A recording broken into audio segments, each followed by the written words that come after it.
ஆமாம்மா மேலே அதாவது வந்து அதான் சொன்னல எலெக்ஷன் உள்ள ஒரு கலவு பண்ணுறாங்க. இந்த கலவரத்துக்குலாம் யாரும் பயப்படுற மாதிரி இல்லை.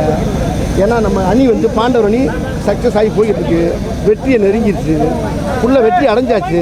இந்த தகவல் தெரிஞ்சவொடனே அது ஒரு பதற ஆரம்பித்தாங்க. இப்போ சதற ஆரம்பித்தாங்க. ஒரு மாதிரியா மனசுக்குள்ள பீதி வந்துருச்சு. ஒரு ஜனநாயக தேர்தலுக்கான அறிகுறியா எது இப்போ நடக்குது? நாங்கள் எங்கள் சைடில் ஜனநாயகம் முறைப்படி போய்கிட்டு இருக்கோம். போலீஸ் இருக்காங்க, எங்களுக்கு என்ன அரசாங்கம் இருக்குது, எல்லாம் முறைப்படாமல் போய்கிட்டு இருக்கு. அவங்க தாங்க முடியல. எப்படி இந்த மேடையில் எப்படி பேசுகிறாங்களோ அதே மாதிரி அந்த வேலை இங்கே வந்து காட்டுறாங்க. அது நல்லா இல்லை. இந்த எலெக்ஷன் முடிஞ்சோடனே இதுக்கு முடிவு இல்லை. அவ்வளோதான். நன்றி சார். விஷால் தான் சொன்னார். அவர் தான் பார்த்துருக்காரு. அடிக்க நாங்கள் வெளியே வந்து பேட்டி கொடுத்துருந்தேன். அவர் அடிக்க போயிருக்காரு. அடிக்க போனோன்னா கூட இருக்க ஒரு 40 ரவுடி எல்லாம் சேர்ந்து அப்படின்னு வந்திருக்காங்க. ஒன்று இவர் போயிருக்காரு. நீ என்னடா இவரை போட்டு அடி சட்டையெல்லாம் கழிச்சிருக்காங்க. ஆனால் அதை மீறி அவர் எலெக்ஷனை நிப்பாட்ட பார்க்குறாங்க, நம்ம ஆளு ஓட்டை போடுங்க அப்படின்னு சொல்லி சவுண்டு கொடுத்துட்டே இருந்திருக்காரு. அப்பயும் பிடிச்சி வெளியே தள்ளுறாங்களாம். ஆமாம்மா, நம்ம எல்லோரும் இங்கே இருக்கணும்ல, பத்திரிக்கைலாம் இங்கே இருக்கணும்னா உள்ள அங்கே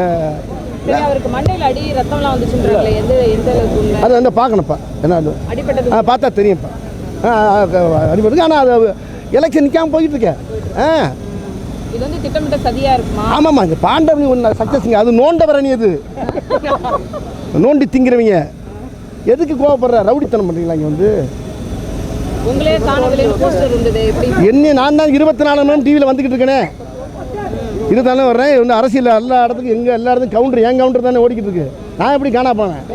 ஆனால் காணா போனேன்னு சொல்கிறேன். நீ காணா போனேன்னு சொல்லிட்டு என் போஸ்டர் 1 வருஷத்துக்கு மேலே அந்த படத்தை போஸ்டர் வச்சு ஒட்டியிருக்கேன். அந்த படத்தை இங்கே 50,000 நாடக நடிகருக்கு நான் வேலை கொடுத்துருக்கேன். அந்த படத்தில் இப்போ இருக்க செயலாளர் இருக்கார். அந்த ஆளுக்கு நான் தான் வாய்ப்பே கொடுத்தேன். அந்த படத்தை படம் வந்து அது சுமாராக போச்சுன்னு வைக்கிறாங்க. ஏன் அந்த ஆளை போட்டிங்கன்னு.